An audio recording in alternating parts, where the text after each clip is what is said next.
Hello guys, कैसे हैं आप सब लोग। मैं हूं आपका दोस्त अनिकेत और आप देख रहे हैं मेरा चैनल रियल कैनेडियन लाइफ। दोस्तों, जो लोग सास्केचुआन में पीआर लेकर आते हैं, सबसे पहली टेंशन और सबसे बड़ा क्वेश्चन सबको यही होता है कि सास्केचुआन में मिनिमम वेज की अगर कोई भी जॉब करेंगे तो वहां पर सर्वाइव कर पाएंगे कि नहीं कर पाएंगे। तो आज मैं आपको पूरी कैलकुलेशन लगाकर बताने वाला हूं कि अगर आप सर्वाइवल जॉब करते हैं तो सर्वाइव कर पाएंगे कि नहीं कर पाएंगे। तो दोस्तों, अगर आप इस चैनल पर नए हैं तो चैनल को सब्सक्राइब करके बेल आइकन जरूर प्रेस करें और साथ ही साथ आप मेरे Instagram ID real Canadian life के ऊपर फॉलो कर सकते हैं। सबसे पहले सास्केचुआन की जो मिनिमम वेज है उसकी मैं बात कर दूं तो सास्केचुआन का जो मिनिमम वेज है वो $11.45 पर आवर चल रहा है। मतलब कि आपको पर आवर मिनिमम इतने पैसे तो मिलने ही वाले हैं। इससे कम पैसे आपको कोई भी ऑफर नहीं कर पाएगा। और स्टार्टिंग में सर्वाइवल जॉब की जो बात करें तो सर्वाइवल जॉब में ज़्यादातर मैं अपने पुराने वीडियो में बता चुका हूँ, लेकिन फिर भी मैं रिफ्रेश करवा देता हूँ कि जो भी सर्वाइवल जॉब आती है तो वॉलमार्ट सुपर स्टोर जैसे मॉल के अंदर कैशियर है, कस्टमर सर्विस है, फुलफिलमेंट एसोसिएट है, होटल के अंदर रिसेप्शनिस्ट है, हाउसकीपिंग है। इसके अलावा टीम होटल्स जैसी कॉफ़ी शॉप है, वहाँ पर जॉब होती है।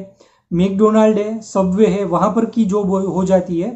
तो ये जो जॉब होती है इनमें ज़्यादातर आपको सैलरीज मिलती है वो मिनिमम वेज के आसपास की ही मिलती है। यानी कि आपको ज़्यादा से ज़्यादा $11.5 या फिर $12 ऑफर की जाएगी स्टार्टिंग में। अगर आपको फुल टाइम जॉब मिलती है, आइडियल सिचुएशन अगर हम लेते हैं तो भी ये कंसिडर कीजिए कि आपको 40 आवर्स पर वीक वर्क मिल जाता है।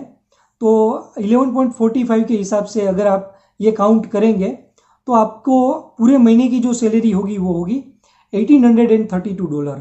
और ये जो सैलरी आती है ये पूरी की पूरी नहीं आती है, क्योंकि इन एंड सैलरी की बात करें तो उसमें आपका टैक्स भी कट जाता है। और टैक्स वगैरह काट कर ये आप साइड में स्क्रीनशॉट पे देख पाएंगे कि आपके हाथ में $1600 पर मंथ आते हैं।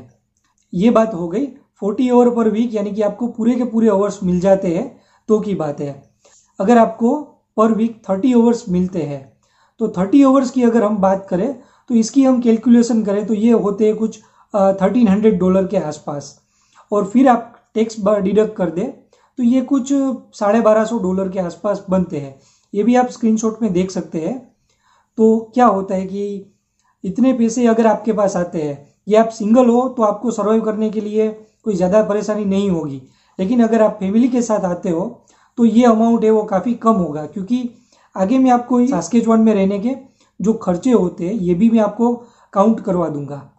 और आइडियल सिचुएशन में अगर आप हस्बैंड वाइफ दोनों हो और दोनों को 30 आवर्स की जॉब मिल जाती है तो भी आपकी इनकम हो जाएगी कुछ 2400 या फिर $2500। तो ये सर्वाइव करने के लिए इनफ मनी है। लेकिन अगर स्टार्टिंग में किसी एक को ही जॉब मिलती है तो फिर आपके लिए सर्वाइव करना थोड़ा डिफिकल्ट हो जाएगा। अभी जो खर्चे यहाँ पर होते हैं ये मैं आपको शॉर्ट में बताता हूँ, क्योंकि एक डिटेल वीडियो ऑलरेडी मैंने बनाकर मेरी चैनल के ऊपर पोस्ट किया है, वो भी आप वहाँ जाकर देख सकते हैं। ये मैं कंसीडर कर रहा हूँ कि अगर आप स्टार्टिंग में आते हैं, आपके पास कार नहीं है, आप बस से ट्रैवल करते हैं और जो भी सिर्फ बेसिक नेसेसिटी है उसी का ही मैं खर्चा यहाँ पर आपको बता रहा हूँ। तो सबसे बड़ा जो एक्सपेंस आता है वो ये आता है कि रेंट आता है। तो यहाँ पर अगर 1 बेडरूम या 2 बेडरूम का भी अपार्टमेंट आप लेने जाते हो तो भी ये आपको $900 या फिर $1000 में पड़ेगा। तो सबसे बड़ा कॉस्ट यही हो जाएगा। इसके बाद बात आती है कि इलेक्ट्रिसिटी का बिल। तो इलेक्ट्रिसिटी का बिल अगर आप 1 बेडरूम या फिर 2 बेडरूम में जाते हो तो आपका बिल जो है वो अराउंड $60 to $80 पर मंथ आता है। नेट के लिए आप कोई भी प्लान लेते हैं, क्योंकि मोबाइल का जो डेटा है वो काफ़ी लिमिटेड आता है। आपको $50 या $60 पर मंथ का बिल पे करेंगे तो आपको ज़्यादा से ज़्यादा 3 या 4 GB का डेटा मिल पाएगा। और ये जो डेटा है ये मंथली का डेटा है, हमारे जियो के जैसा नहीं है कि आपको डेली का 2 GB या 3 GB डेटा मिलेगा। तो यहाँ पर मोबाइल का जो प्लान है वो काफ़ी महंगा है। फिर भी हम 2 लोगों के लिए कंसिडर करते हैं कि आप $50 का प्लान लेते हैं तब भी हो जाएगा आपका $100।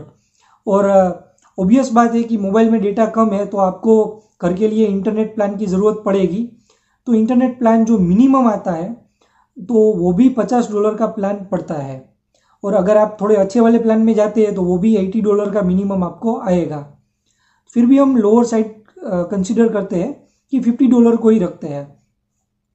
फिर इसके बाद है आप हस्बैंड वाइफ है, कहीं जॉब के लिए अप्लाई करने के लिए जा रहे हैं और कुछ भी अगर ग्रोसरी लेने कहीं पर भी जाना है तो आप बस से ट्रैवल करेंगे, तो बस का जो मंथली पास निकलता है वो $83 पर पर्सन है। यानी कि अगर आप 2 लोग हैं तो आपका हो जाएगा कुछ $166। तो ये भी कोई कम अमाउंट तो नहीं है, अराउंड $170 ये कंसिडर कर लेते हैं। और उसके बाद जो आता है ग्रोसरी का खर्चा, अगर आप 2 लोग हैं या फिर आपके साथ एक बच्चा है, 3 लोग हैं, तो फिर भी आपका मिनिमम जो ग्रोसरी का खर्चा आएगा वो $400 से लेकर $500 तक आएगा, और ये आने ही वाला है। अगर आप इसमें थोड़ा सेविंग ये भी कर सकते हैं कि अगर आप हस्बैंड वाइफ है तो आप एक छोटा बैचलर अपार्टमेंट स्टूडियो भी रेंट कर सकते हैं, जिसका जो रेंट होता है वो 800 के आसपास होता है, तो आपके $200 के आसपास उसमें भी सेव हो जाएंगे। इनिशियली अगर आप एक सिम कार्ड यूज़ करते हैं तो आप उसमें $50 का भी सेविंग्स कर पाएंगे। जो टोटल कॉस्ट आती है वो अराउंड आती है $1800।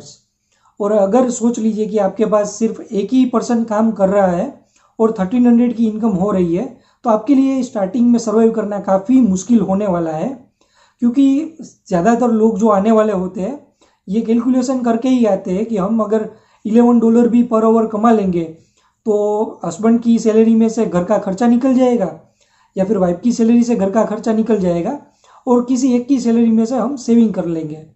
लेकिन अगर आप दोनों की जॉब मिल जाती है तो ये जो आपकी इक्वेशन है वो सही बैठ जाएगी। लेकिन स्टार्टिंग में किसी एक को जॉब नहीं मिलती है तो ये 1 या 2 महीने काफ़ी डिफिकल्ट होने वाले हैं। मैं आपको डीमोरलाइज नहीं कर रहा हूँ, डीमोटिवेट नहीं कर रहा हूँ, बस यहाँ की ग्राउंड रियलिटी आपको बता रहा हूँ। कोई आपको ये बता दे कि $15-17 की जॉब आपको स्टार्टिंग में ही मिल जाएगी, तो आपको ही ऐसे मीथ में ना रहे और यहाँ आने के बाद आपको ये ना लगे कि जो लोग बोल रहे थे वो यहाँ पर नहीं है। ये जो एक्सपेंस है वो सिर्फ और सिर्फ न्यू इमिग्रेंट्स के लिए है। अगर आप 2-3 महीने यहाँ पर रहते हो और उसके बाद आप कार परचेज कर लेते हो तो आपका कार इंश्योरेंस का भी पैसा इसमें ऐड होगा।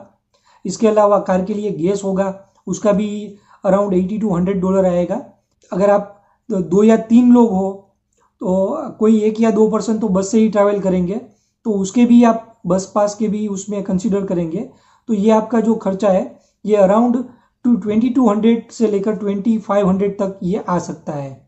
और ग्रोसरी में भी ऐसा है कि स्टार्टिंग में अगर आप सिर्फ नेसेसिटी की आइटम है वही परचेस करते हैं, लेकिन 4-5-6 महीने बाद आप कुछ और एक्स्ट्रा खर्चे भी करेंगे, जैसे कि रेस्टोरेंट में खाना हो गया, इसके अलावा कहीं बाहर घूमना भी हो गया, तो ये आपके खर्चे $2500 के आसपास तो रहने ही वाले हैं। तो आप जो प्लान कर रहे हो यहाँ आने के लिए, तो ये पूरा का पूरा इक्वेशन आप अपने दिमाग में ज़रूर बिठा कर आइए। स्टार्टिंग में आप कोई भी कंट्री में जाते हैं तो आपकी लाइफ इजी नहीं होती है, क्योंकि यहाँ पर आपको स्टार्टिंग में स्क्रैच से 0 से स्टार्ट करना पड़ेगा। आप कोई भी डिग्री लेकर आए हैं तो लेकिन आपकी जो भी एक्सपीरियंस है इसकी यहाँ पर कोई भी इम्पोर्टेंस नहीं रहेगी, ये फैक्ट है। लेकिन फिर भी आप यहाँ से फेमिलियर हो जाएंगे तो आप अपने लिए जॉब भी अच्छी सी ढूंढ पाएंगे और आप अच्छे से यहाँ पर सेट भी हो जाएंगे। तो दोस्तों ये वीडियो आपको कैसा लगा ये मुझे ज़रूर बताइए, और आगे आप कौन से टॉपिक के ऊपर वीडियो देखना चाहते हैं ये मुझे ज़रूर बताइए। और वीडियो अच्छा लगा हो तो लाइक करें, अपने दोस्तों के साथ शेयर करें, और साथ ही साथ आप मेरे चैनल रियल कैनेडियन लाइफ को सब्सक्राइब करें और बेल आइकन ज़रूर प्रेस करें। Thanks for watching.